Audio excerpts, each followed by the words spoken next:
जय हो भोजपुरिया समाज के सन्मानी रउआ लोग। तो दोस्तों दिल थाम के बैठिए जा, क्योंकि आप सभी के बीच में आ रहा नीलकमल का एक बहुत ही ब्लास्ट और बहुत ही सुपर डुपर हिट होने वाला गाना, जिस गाने का बोल है पसंद बाटे तोरे।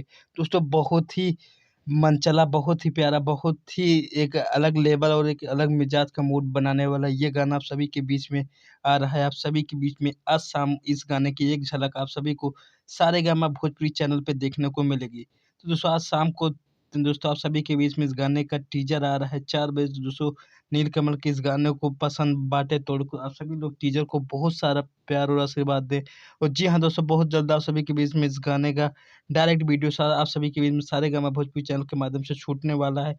और दोस्तों जितने भी रितेश पांडे, प्रमोद प्रेमी, भोज पावर स्टार पवन सिंह, खेसारी लाल के फैन बने रहुआ लोग से ही नहीं रहा कि भोजपुरी म्यूजिक चैनल को सब्सक्राइब करी जा, काहे कि भोजपुरी स्टारन से जुड़ी हर खबर रउआ लोग के सबसे पहले देखे के मिली।